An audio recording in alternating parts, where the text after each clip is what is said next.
Bonjour tout le monde, bienvenue pour ce petit cours technique de montage qui va vous apprendre à réaliser aujourd'hui un ourlet dans n'importe quel tissu de votre choix. Alors aujourd'hui, un ourlet basique, assez bas de gamme, quand vous pouvez le voir dans le commerce, sur les torchons, sur les mouchoirs, sur tout ce que vous achetez, il est réalisé comme ça. Vous avez un double rempli offert, vous avez la petite valeur là qui se superpose et qui va venir être piquée sur l'endroit. Alors c'est tout à fait propre sur l'endroit, mais sur l'envers, vous avez ce petit rempli de tissu qui apparaît, voilà, qui dépasse.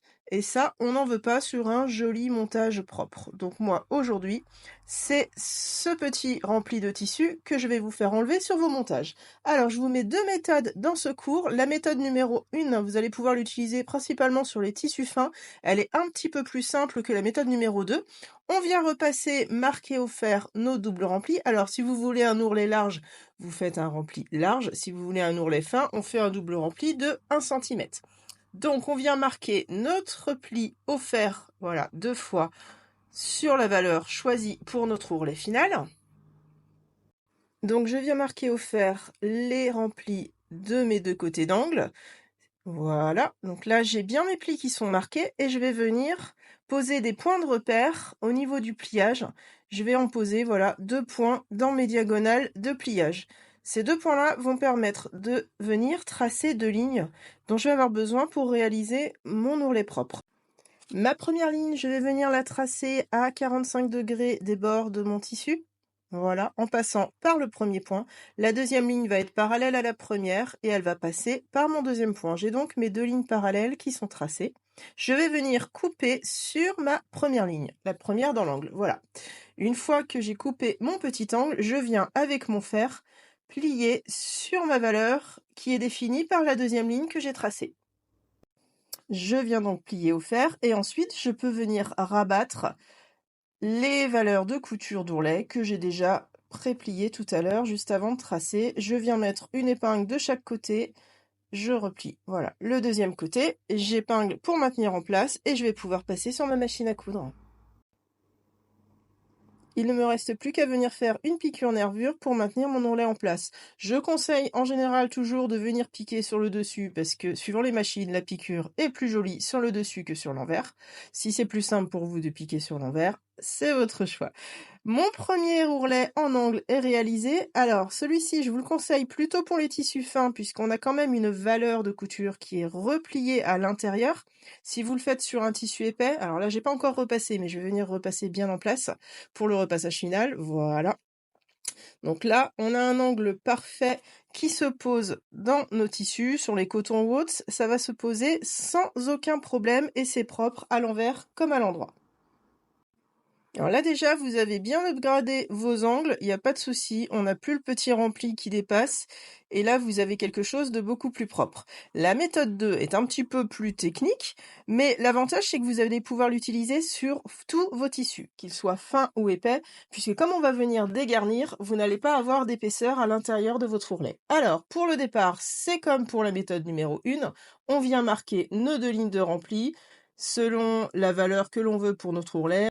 1 cm, 2 cm, ce que vous voulez, suivant le travail que vous allez réaliser. On peut faire ça avec toutes les largeurs d'ourlet. Je viens tracer et je vais venir, comme pour la première fois, marquer mes 2 lignes de pli au fer à repasser. Donc voilà, je vais venir plier à nouveau et marquer mes lignes au fer. Une fois que c'est fait, j'ai donc pré-plié.